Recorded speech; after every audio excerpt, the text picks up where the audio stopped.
Alright, so vocab. Like I told you guys before, there's a couple of vocab questions on the test, so you guys are going to want to go through the important vocabulary here. You need to know how to use a Z table and a T table, and I'm going to pull up what we have for those. Determine a sample size for a given margin of error and confidence level, which is on your formula sheet. Here it is. So 6-page formula sheet that you're going to get with your test. You're going to have Z table, T table, and then formulas for chapter 1 through chapter 9.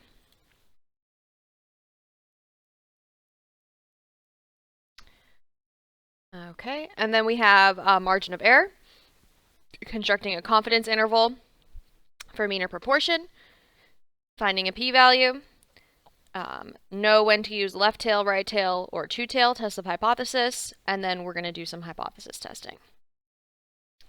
Possible outcomes, so you're going to need to know the errors, type 1 and type 2 errors. Let me get here the notes.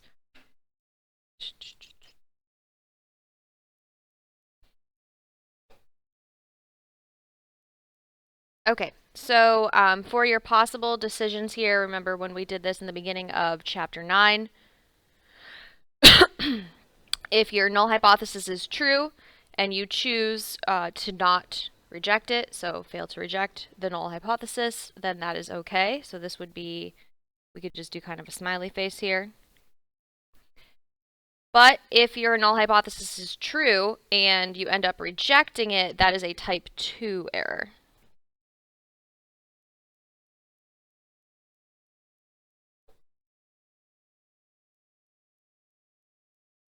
Okay, so that was the case when we were looking at the court case. This would be like if you're guilty or not guilty. Okay, and then your court's decision, guilty, not guilty. Okay, so if you're actually guilty and they say not guilty, that's a type 2 error. If you're not guilty and they say you're guilty, that's a type 1 error. And then if you're not guilty and they say not guilty, that is correct.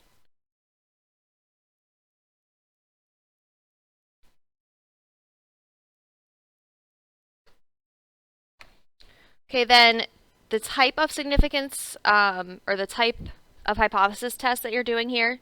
So if you look at the chart here, alpha is your level of significance. If I look at my graph, my normal curve here, this is split into two tails. So this is a two-tailed test, which would make this an equal for the null hypothesis and not equal for the alternative. So equal and not equal is a two-tailed test. This one here, the area on the right is shaded, so this is a right tail test,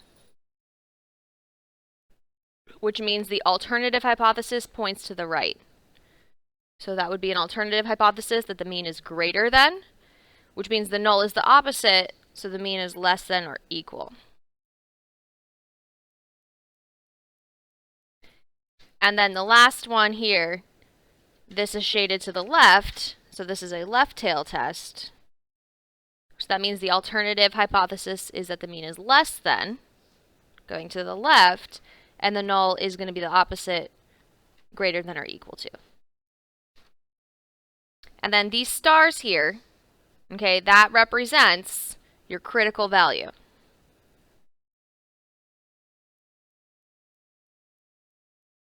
Okay, and that critical value is either Z or T, depending on the type of test you're running. And the shaded region is your alpha or your rejection region.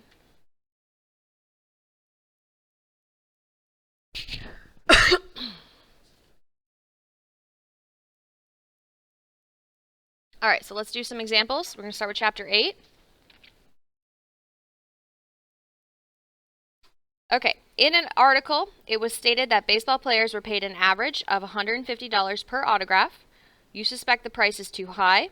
The population standard deviation is known to be $22 for this distribution. You find that a random sample of 800 such autographs yields a mean of $135. Find a 95% confidence interval for the true mean price of an autograph. All right, so first thing I want to do when I'm looking at these questions is I ask myself, am I using Z or T? So look at the question. When the standard deviation is it given as a population or a sample? Population. So this is a population standard deviation, $22. So this is Z. Okay, so we know we're going to be using Z here. Why? Because we have a population standard deviation. Okay, now we have a 95% confidence interval, so the Z value based on the 95% confidence interval. Okay, do we have that memorized yet from chapter 8? I think it was 1.96. But if we forget, confidence intervals are two-tail. Okay, so for 95% confidence, what we would want to do is we would go 1 minus 0.95, which would be 0.05, divide by 2. Okay, that would give us 0.025.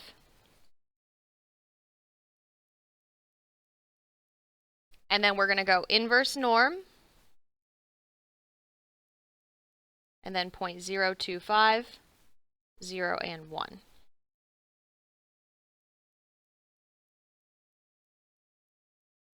Okay, let's see what that gives us.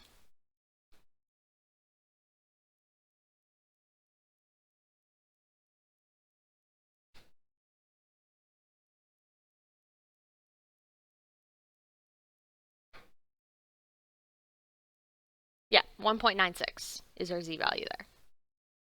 Okay, so negative 1 point, and you're going to use the positive value for margin of error. Remember, margin of error in confidence intervals, you're doing the plus or minus. So you're just going to use the positive value when we do that. So we get 1.96 for our Z value.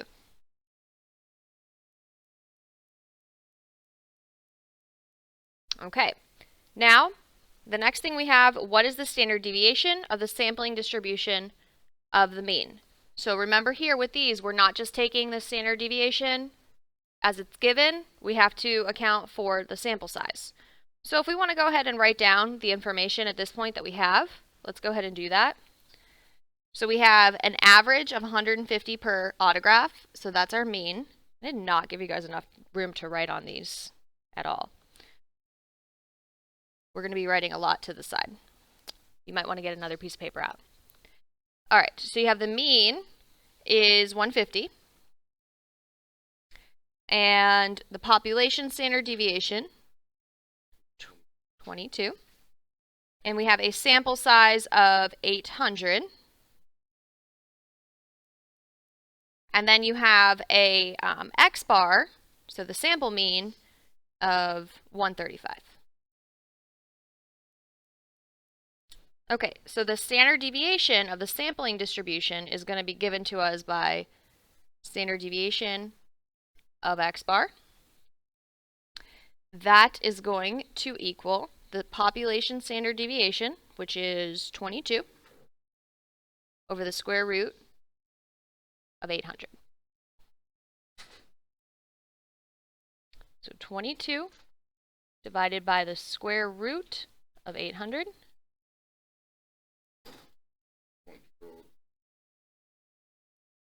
No, 0.7778.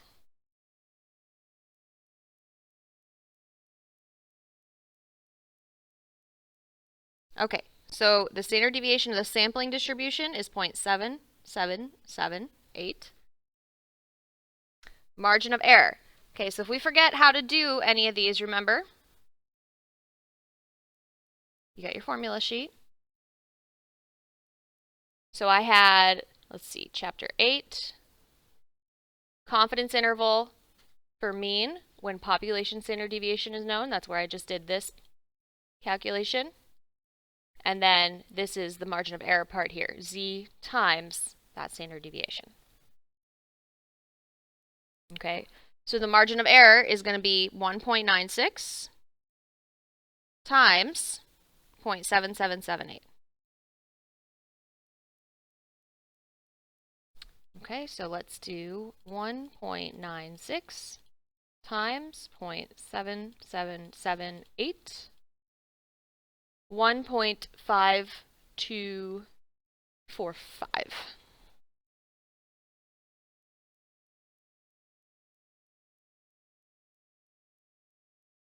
Okay, then my confidence interval is going to be my x bar plus or minus my margin of error.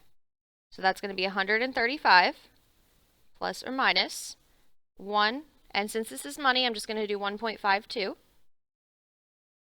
So that will give me, let's see, 135 minus 1.52. So 133.48.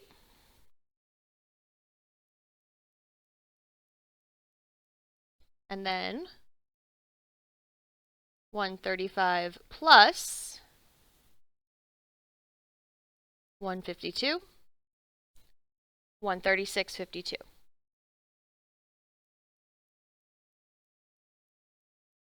So there's my confidence interval. We can also do this in our calculator. So I'm going to go to Stat, Tests, and I want a Z interval, so number 7. And let's see here. So I want stats, not data. So population standard deviation is 22. X bar 135. Sample size 800. Confidence level 0.95. So 133.48, 136.52. All right, I definitely don't have enough room to write on here, so I'm just going to do screenshots on another page. So give me a second to pull that up.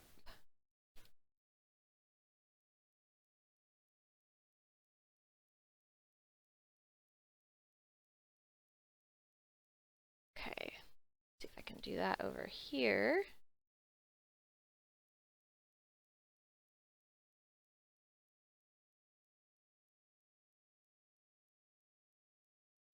No, it's not on here. Where is it?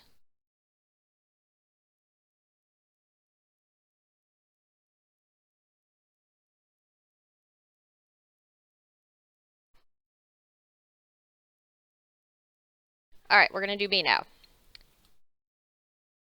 So we have the high cost of healthcare is a matter of major concern for a large number of families.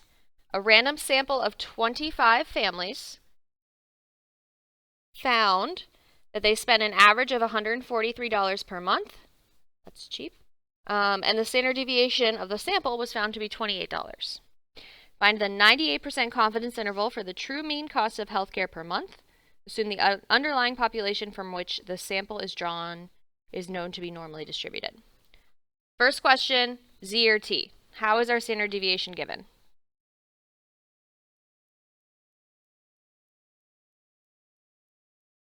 Within the sample. A random sample of 25 families found an average of 143 with a standard deviation 28 within the sample. So this is T.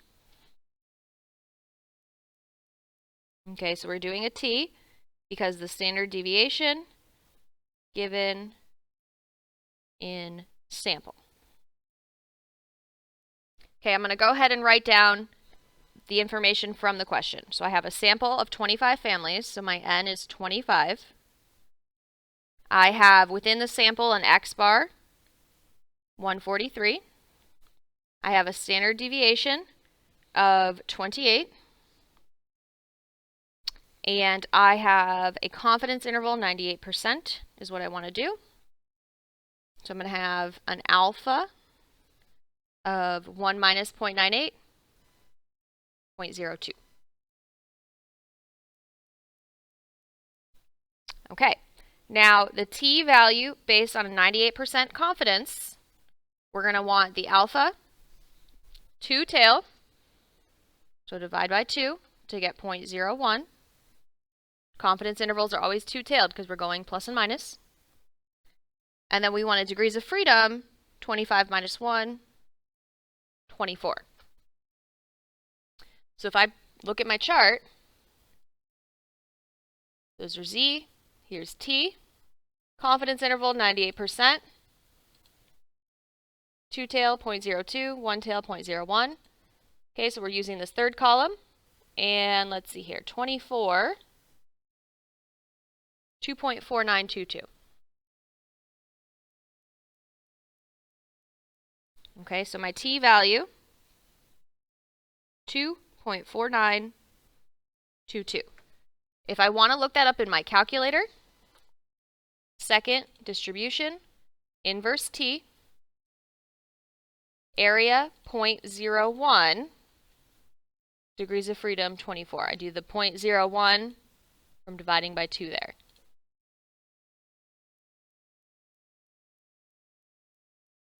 And then you get 2.4922. You would take the positive value.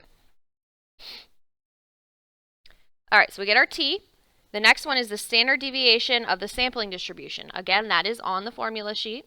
So if I'm looking at the formulas for this question, actually, let's pull it over. I'm just going to do a screenshot.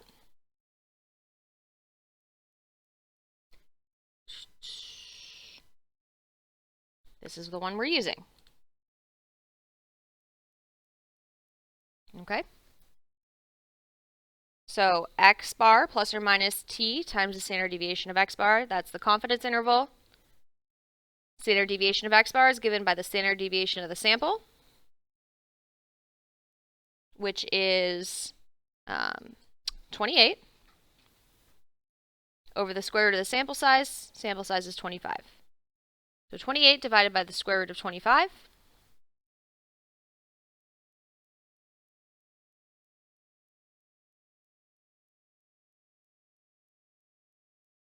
5.6. Okay, so that is the standard deviation of the sampling distribution.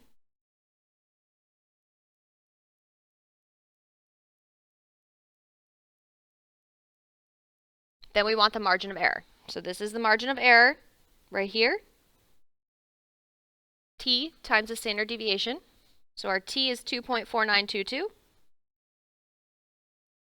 And we're going to multiply that by 5.6.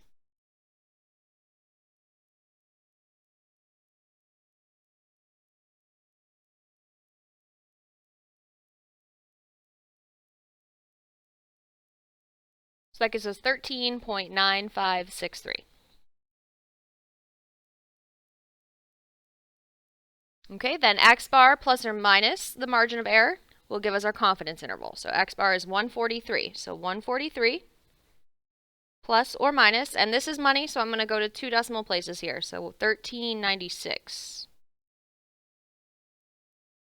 So 143 minus 1396, 129.04.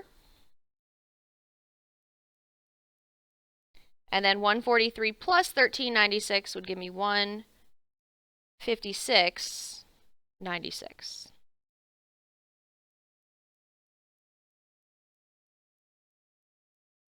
And then in my calculator, if I wanted to do this, stat, tests, t interval. So there, that's number 8. Okay, I put my data in here. I've got x bar, 143. Standard deviation of x bar, 28. Sample size, 25. Confidence level, 98.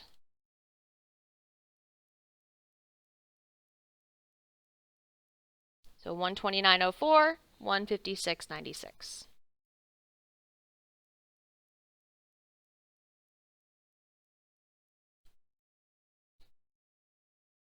All right, next one.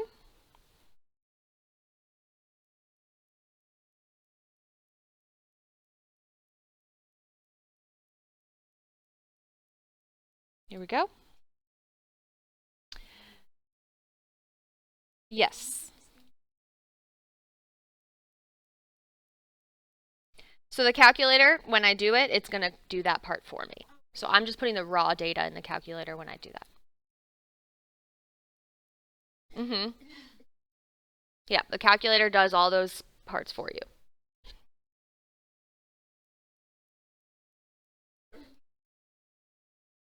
All right, according to data from Cosmopolitan magazine, 64% of Americans say there's never enough time in the day to get things done. Suppose this percentage is based on a random sample of 900 Americans. Find the 90% confidence interval for a true proportion of Americans who hold this belief. Okay, so this is a proportion, so are we using Z or T? Z.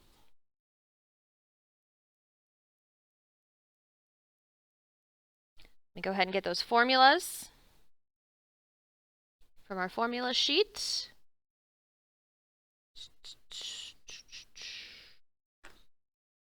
Confident, there it is.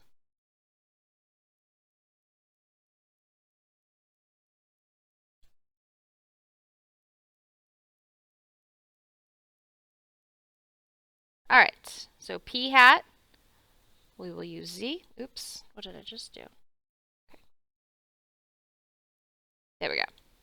Okay, so P hat plus or minus margin of error would be Z times the standard deviation of P hat, where this is our calculation for standard deviation of P hat. Okay, so the Z value for 90%, I think that one is 1.645. Okay, but I would look that up. I would go 1 minus, so Z value. 1 minus 0.90 is 0.10. Divide by 2, that's 0.05. And then inverse norm, 0.05, 0, and 1.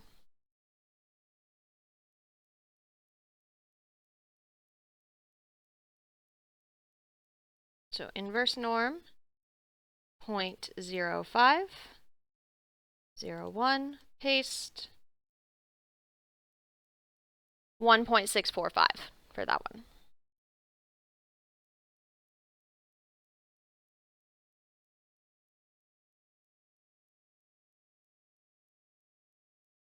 All right, standard deviation of the sampling distribution of the mean. So we need to gather our information here. So you have 64%, that's going to be your P.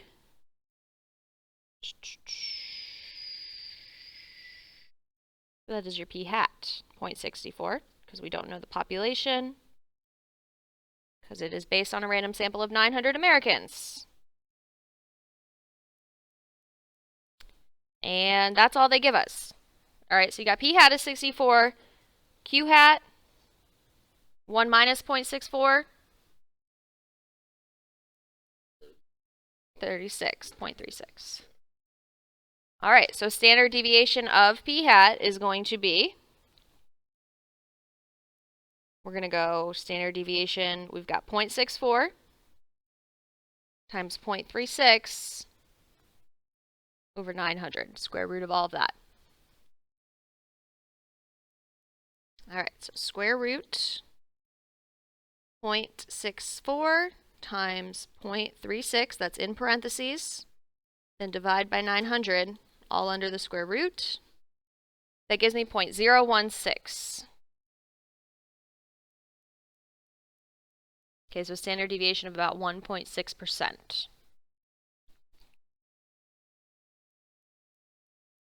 Okay, then margin of error is this part right here. Z times the standard deviation of P hat. So that's going to be 1.645 times 0.016. That's going to give us 0.0263.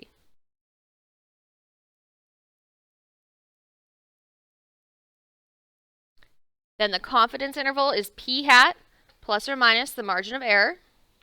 P hat is 0.64, so you got 0.64 plus or minus 0.0263. So 0.64 minus will be 0.6137. And then plus 0.6663 for a confidence interval. Now the calculator one for this, we're going to go stat tests, and then we're going to go all the way down.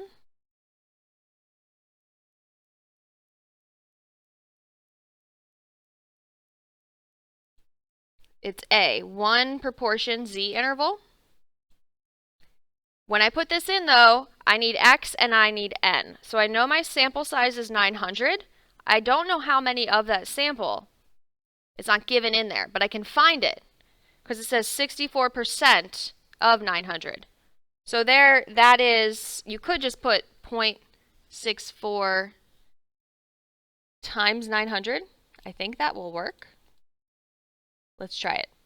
Yep, there you go, 576. It did it when I scrolled down. And then N is 900, and confidence level is 0.90.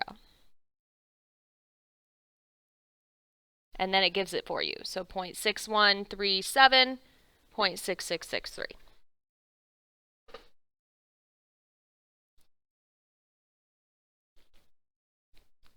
And because this is a time test, I do recommend doing this in your calculator for the confidence intervals. Because when you get to hypothesis testing, you got to work that part out. Because those are going to have 3 parts to each of them. These ones, it's just going to ask for the confidence interval. Okay, so I do recommend doing it in your calculator for the exam. All right, next problem. We're still a little bit on confidence intervals, but we're doing some sample size. All right, a city planner wants to estimate with 97% confidence level the average monthly residential water usage in the city. Based on earlier data, the population standard deviation of water usage is 389.6 gallons. How large a sample should be selected so the planner's estimate is within 100 gallons of the sample mean? So when I look at the formulas, this is not p hat, but it's this one here. So this would be the formula I need. So that is N equals Z squared, standard deviation squared, over E squared.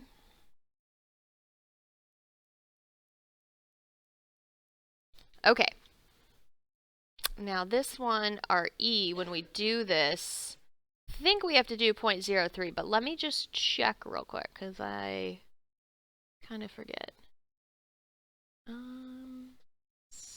72. So let me check. Okay, so you've got your Z value for, oh, the E is going to be 100. Okay, so first thing we'll do, 97% confidence interval, we need the Z value for that. Do you guys remember what that one is? Okay, we'll do 1 minus 0.97. That's 0.03. Divide that by 2. That's 0.015.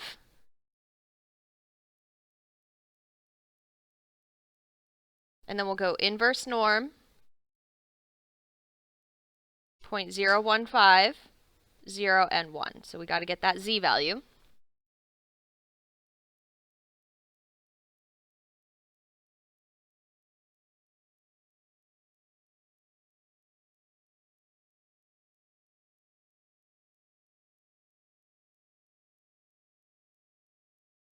So 2.17 for the Z value.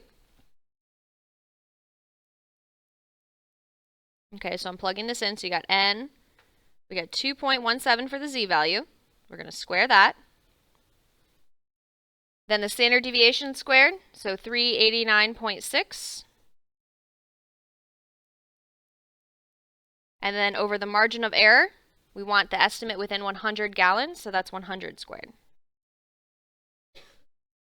Okay, so 100 squared I think is 10,000, yeah. So 10,000 in the denominator there. And then let's go ahead and do the numerator. So that's 2.17 squared times 389.6 squared. Then we're going to take that, divide by 10,000. So 71.5. Okay, so the numerator was 714755. And then when I divide that, I get 71.5, which I'm going to round up, because I'm always rounding up, to 72.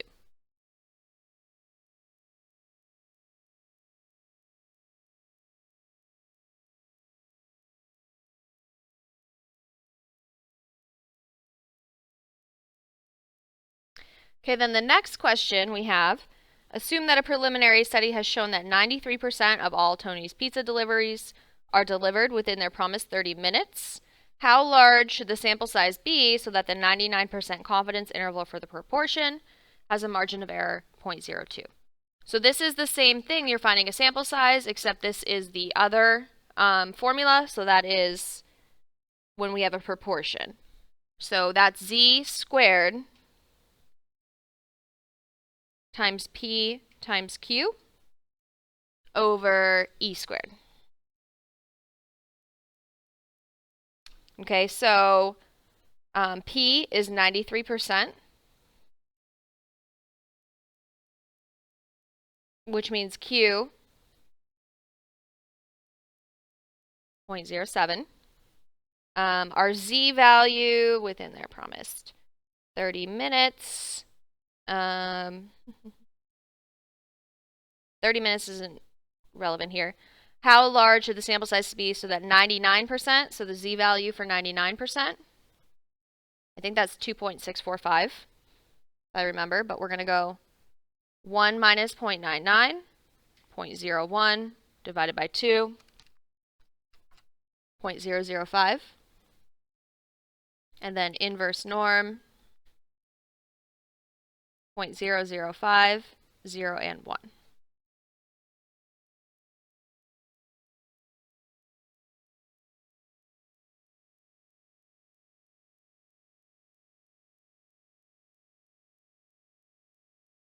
Yeah, 2.576 for that z value.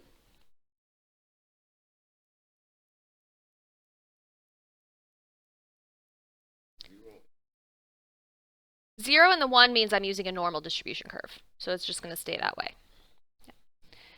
And then the margin of error is 0.02. So if we plug all of these in, you're going to have z squared, so 2.576 squared over, or times 0.93 times 0.07, and then all of that over e squared, which is 0.02.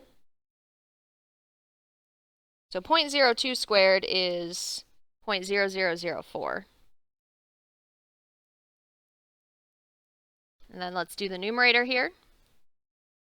So 2.576 squared times 0.93 times 0.07, 0.43199. And then I'm going to divide that by 0.0004. So it's going to give me 1079.9. So I'm going to round that up to 1080.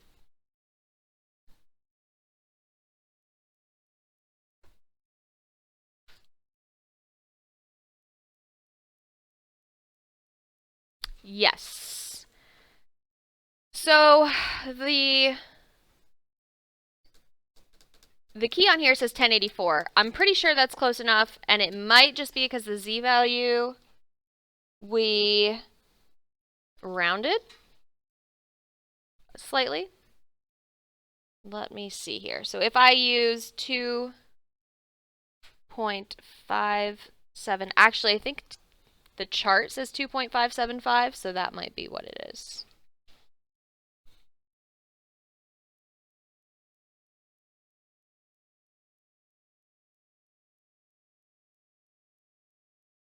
Nope, it still gives us 1080. So it might just be it's the rounding on the 2.575, but it should get you close enough with multiple choice where you're within the region. All right, chapter 9.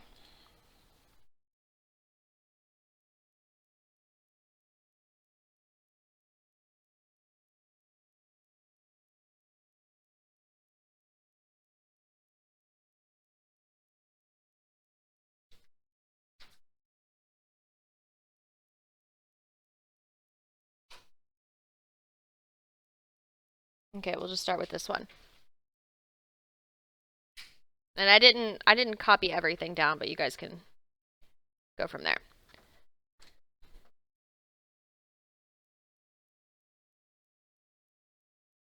All right. A consumer advocacy group suspects the local supermarket's 10-ounce packages of cheddar cheese actually weigh less than 10 ounces. The distribution of this cheese is known to be normal, with a standard deviation equal to 0.15 ounces. A sample of 20 packages were analyzed, and the mean weight was 9.955 ounces. Using the sample data and a 1% significance level, are you able to conclude that the mean weight of the cheese is actually less than 10 ounces? Okay, so this says to do the hypothesis first. I want you to do Z or T first, okay? So my standard deviation, let's go find that. The distribution of this cheese is known to be normal with a standard deviation 0.15 ounces. Is that given in the population or sample? Population, yeah. It's a little tricky there, but the next sentence has the sample. It doesn't say it's population. It says it's known to be normal, though, which kind of clues you in. So this is Z. It's giving you a population standard deviation. All right, then before I do the hypothesis, I'm going to write down everything that I know. So I have the mean stated is 10 ounces. We know it's normal. We have a sample of 20 packages. And then within that sample, you have a mean of 9.95. All right, so we have a mean weight of the cheese, 10 ounces. You have a population standard deviation, 0.15.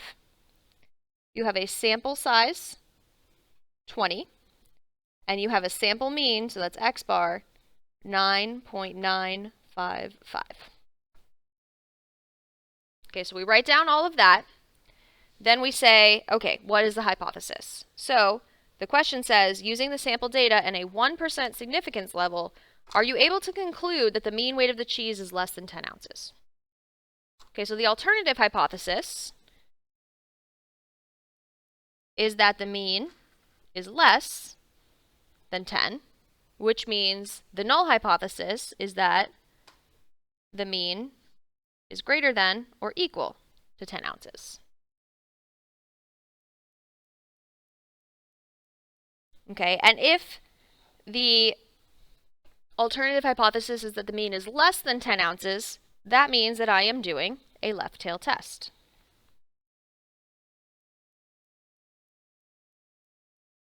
Okay, so I'm going to start drawing this out.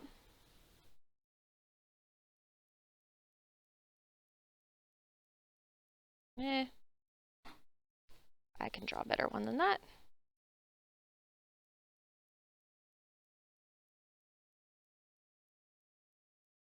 There we go. All right, so we have a left tail test with a significance level 0.01. We don't divide this one by 2 because it's just one tail. Okay, so this is one tail here, where the area right here shaded is 0.01. So that's going to be a negative value because it's on the left side of 0. Okay, it's Z, so we're going to go ahead and look up the Z value. So we're going to go inverse norm, 0.01, 0, and 1.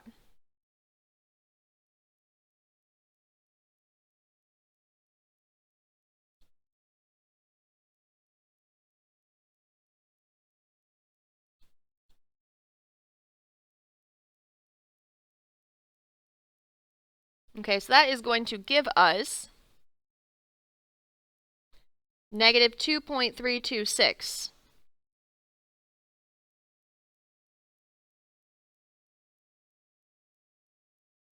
I'm looking at the answer key and it says negative 1.34, so let me check. Okay, just kidding. I was reading it wrong. I was looking at the test statistic and not the critical value. Okay, so the negative 2.326, this is going to be what we call our critical value.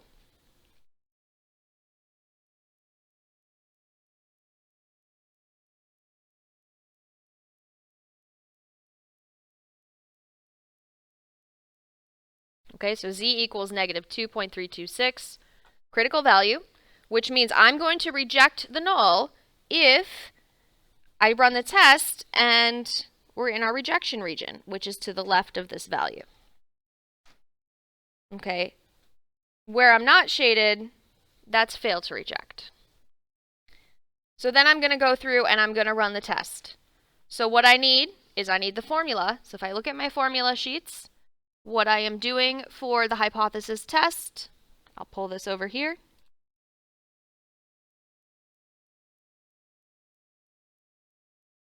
Oops.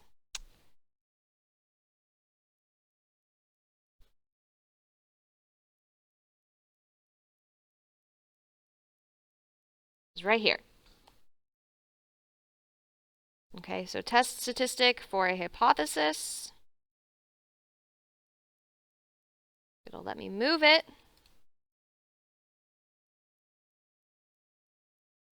There we go. That's the best it'll do. Okay, so we want to find the z-value doing x bar minus the mean over the standard deviation of x bar. But first we have to find the standard deviation of x bar. Okay, so the standard deviation of x bar is the standard deviation of the population, which is 0.15, over the square root of the sample size, which is 20. So 0.15 over the square root of 20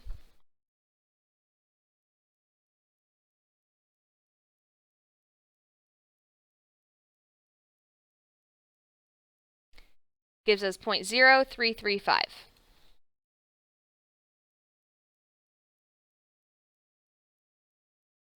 Okay, so we have that standard deviation. Then we're going to find the z-value. So we're going to do x bar minus the mean. So x bar is 9.955. The mean is 10. We're going to divide that by 0.0335. This is going to give us our test statistic.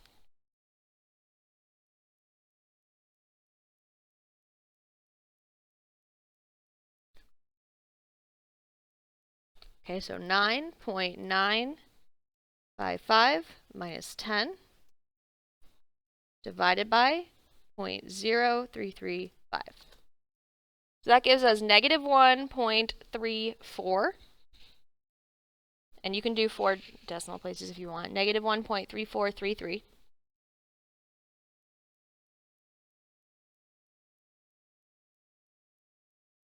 That's our test statistic.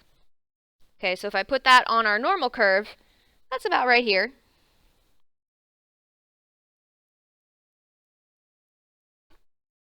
Which is in that non-rejection region. So our decision would be fail to reject the null hypothesis. Okay, so fail to reject the null. We have reason to believe that the mean weight of cheese is 10 ounces or more.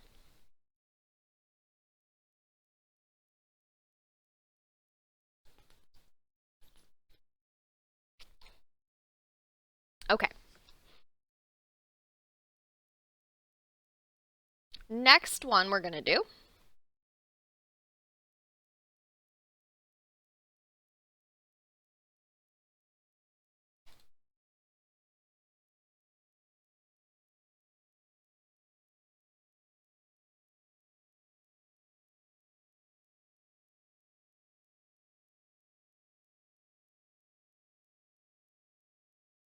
okay. The average salary for nurses was reported to be $54,574. A random sample of 1,000 nurses yielded a mean salary of 56,300 with a standard deviation 6,500. Using a 2.5% significance level, can you conclude that the current mean salary for nurses exceeds 54,574? Z or T? T. Why? Good. Sample standard deviation. So all of these questions, that's the first thing we're doing. Z or T. All right, let's see what we got here. We have a mean 54,574, sample size 1,000, sample mean 56,300, sample standard deviation 65.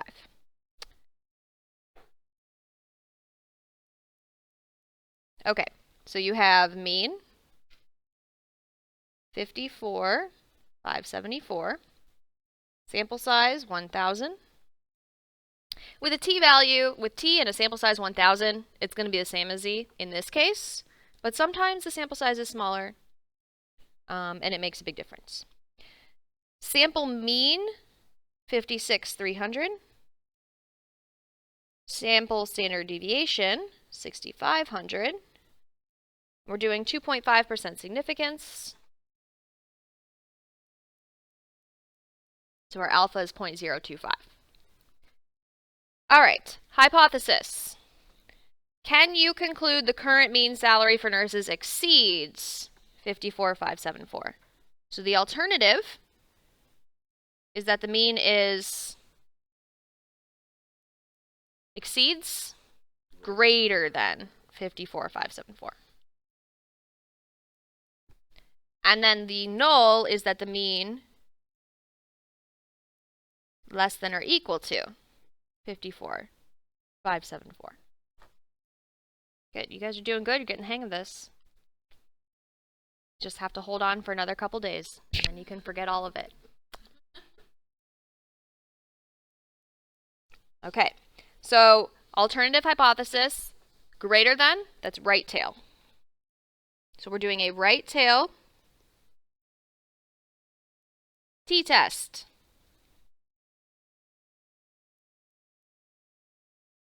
So I'm going to draw this out. All right, in the right tail, I want 0.025.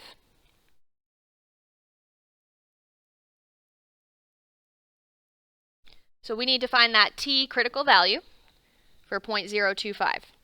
Okay, so our t value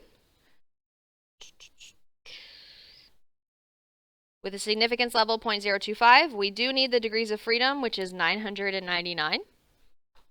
1,000 minus 1. So when I go to my formula sheet, my t-values, 0.025 is what? 97. Ooh, is that not on here? Oh yeah, right there.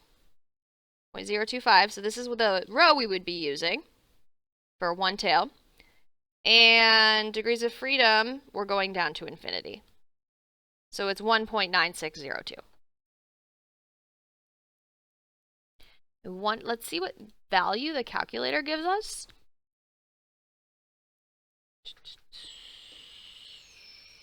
So this is t equals, what was it, 1.96? 1.96. 1.96. I just want to see what the calculator gives us with inverse t. Oops.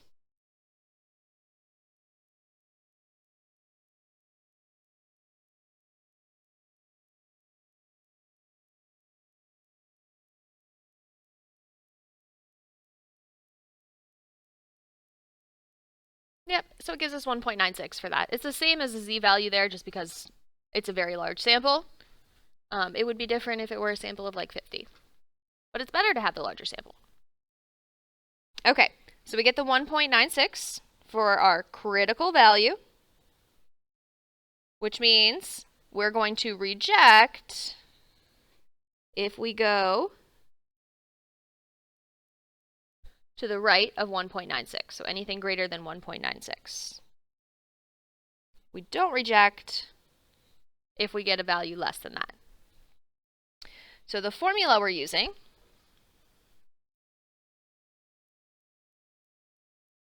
is going to be here.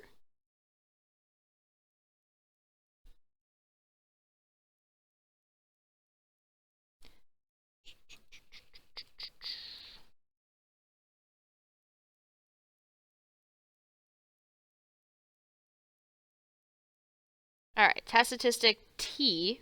It's kind of a typo right there. The same formula we did in the last problem.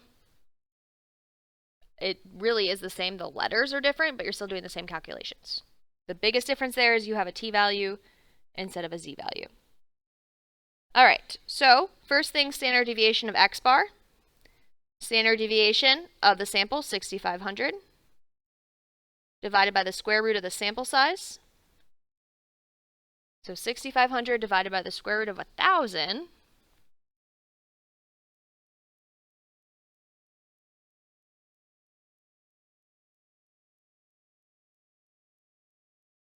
We get 205.5480.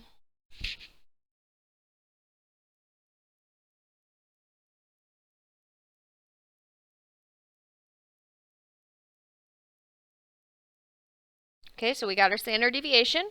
Then we're going to do our t. It's going to be x bar, 56,300, minus our mean, 54,574,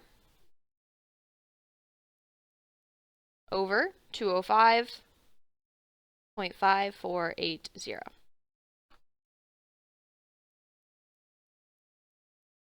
All right, so 56,300 minus 54,574 divided by 205.480. 8.397. That looks very high. Let me check it. Yeah, that's right. All right, so we're definitely rejecting that. That's way out here.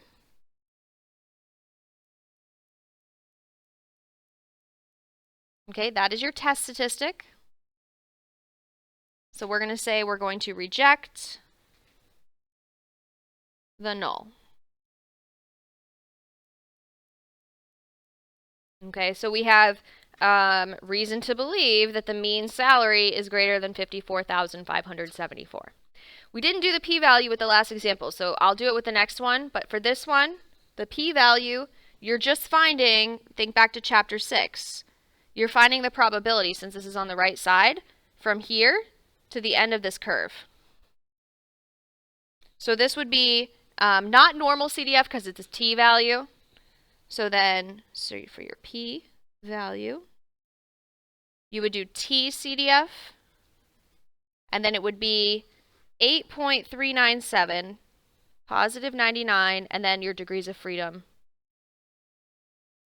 999. This should be 0 because it's so far over on the curve, but if it were to ask that. So second distribution, you want t CDF, so number 6, lower 8.397,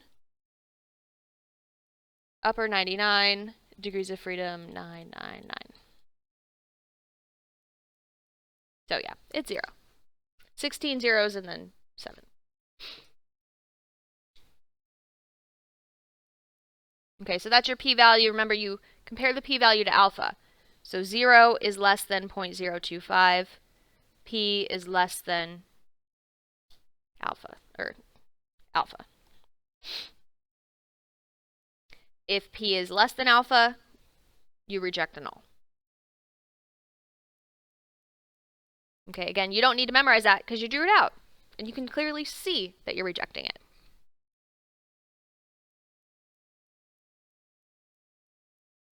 All right, last example, we'll do a hypothesis test with a proportion.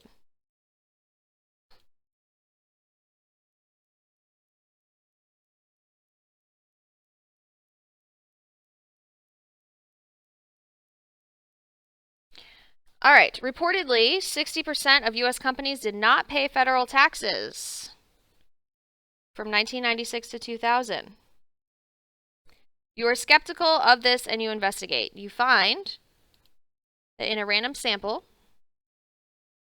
of 300 US companies, 186 of these did not pay federal taxes during this time span. Testing the claim at the 2% level of significance, can you conclude the percentage of companies that didn't pay federal taxes is actually higher than 60%? Okay, Z or T? Z. Because, why?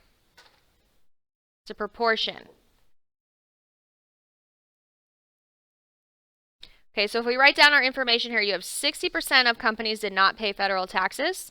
That's your P, your mean, so 0.60, which means your Q,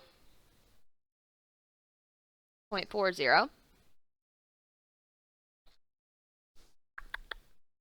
All right, let's see.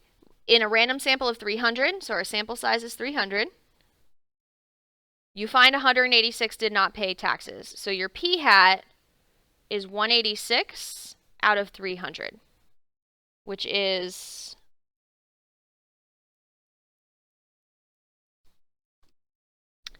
0.62.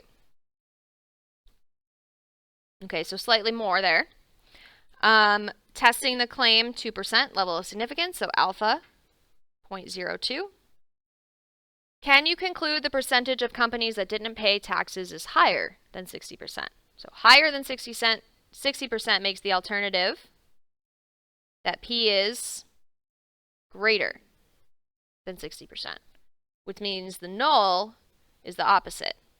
P is less than or equal to 60%. All right, so since our alternative is greater, we are doing a right tail test. Okay, so our right tail with a alpha of 0.02.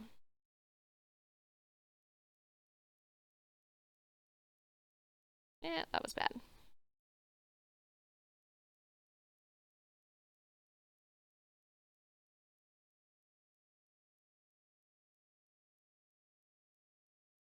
All right, there we go. So 0.02 right here. This is the area of 0.02. It's Z, so we're just going to go inverse norm, 0.02, 0, and 1.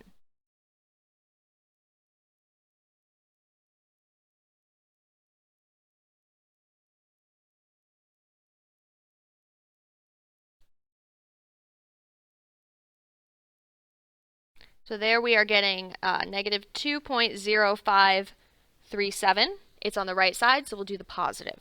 So this is going to be 2.0537. That is critical value.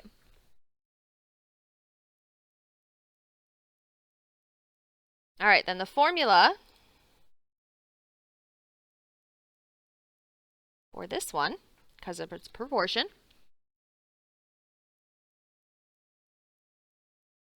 right here.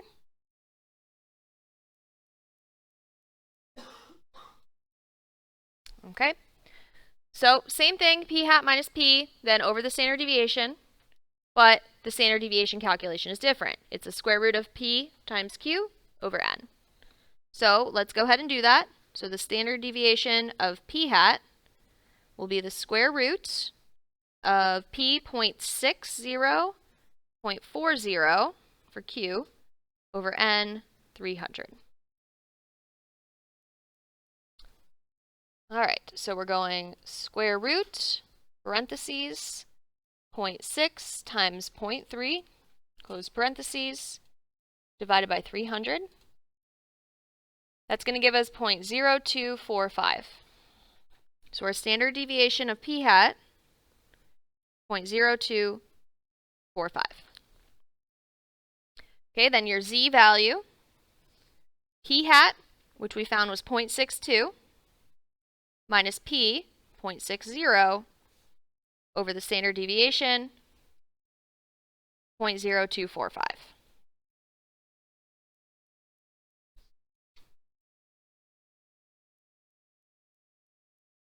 All right, so 0.62 minus 0.60 divided by 0.0245 gives us 0.8163.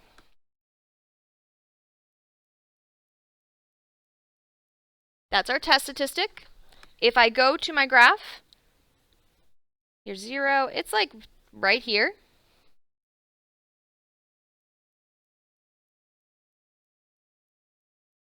So, in our non-rejection region. So there we're going to say fail to reject the null. The true proportion of companies that didn't pay taxes is most likely less than or equal to 60%. If I wanted the p-value of that, okay, what I want for the p-value would be taking this value here and then finding the area to the right, all the way to the right there. Okay, so I would do normal CDF, 0.8163, positive 99.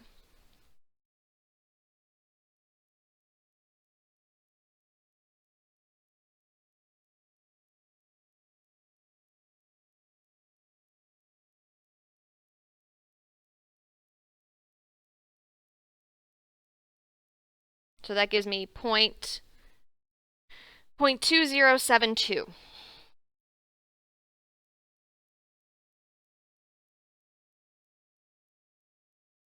I would think it would be higher than that, but I guess not.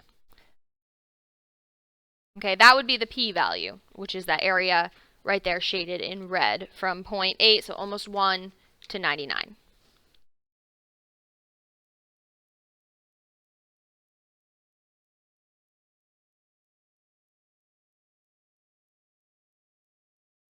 All right, so that covers everything here.